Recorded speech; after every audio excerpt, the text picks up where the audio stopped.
আসসালামু আলাইকুম এভরিওয়ান। আজকে আমরা 1K, তারপর 1M এবং 1B এবং 1T এদের মানেটা কি এটা পুরো বিশ্লেষণ করে দেখব।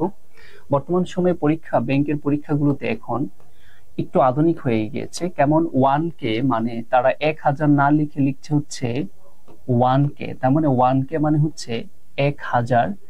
কে এটা আসলে কিলো, গ্রিক ভাষার শব্দ কিলো। এটার মানে হচ্ছে 1000 বা 1000। তারপরে আমরা দেখি এই 1K এর সাথে যদি আমরা আরো 1000 গুণ করে দিই তাহলে পেয়ে যায় 1 মিলিয়ন। তার মানে 1000 তো আছে, তার সাথে আরো 1000 গুণ করে দেওয়া মানে হলো আরো 3টি শূন্য নিয়ে আসা। তাহলে এই দুইটা জিনিসকে দেখেন, এইটাকে যদি আমরা সূচকের ভাষায় লিখতে চাই তাহলে লিখতে পারি 1 ইন্টু 10 কিউব। কেন? কারণ হচ্ছে একের পরে 3টা শূন্য, তাহলে তাকে 10 বেস করে লিখলে 10 এর উপরে পাওয়ার 3 দিয়ে লেখা যায়। ঠিক একই ভাবে এখানে 1 মিলিয়ন মানে কি দেখেন, আমরা এটাকে সূচকের ভাষায় যদি লিখি তাহলে একের পরে কয়টা শূন্য? 3টা শূন্য, তাহলে 1 ইন্টু কি হবে 10 টু দি পাওয়ার 6। এখন এটার মানে হচ্ছে কত? এটার মানে হচ্ছে একক, দশক, শতক, হাজার, অযুত, লক্ষ। তার মানে 10 লক্ষ। ওকে, এখন আসি তাহলে এই 1 মিলিয়নের সাথে যদি আমরা আরো 1000 গুণ করে দিই তাহলে পাই হচ্ছে 1 বিলিয়ন। তার মানে আমাদের আগে ছিল 6টি শূন্য, তাহলে 1000 গুণ করলে আরো 3টি শূন্য আসবে। এটাকে সূচকের ভাষায় যদি আমরা লিখতে চাই তাহলে লিখতে পারি 10 বেস করে একের পরে কয়টা শূন্য? 3, 6, 3, 9, তার মানে 10 টু দি পাওয়ার 9। তাহলে এটা মানে কত?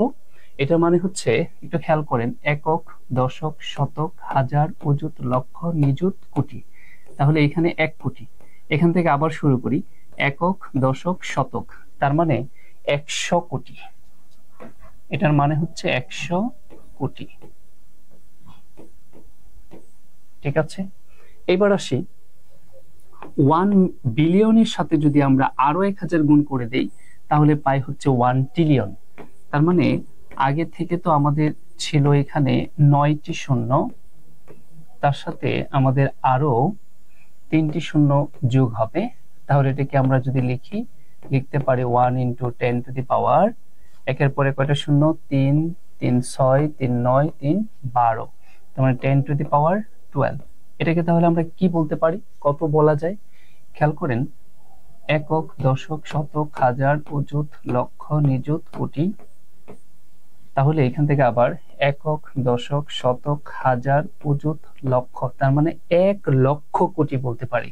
কি বলা যায়? 1 লক্ষ কোটি।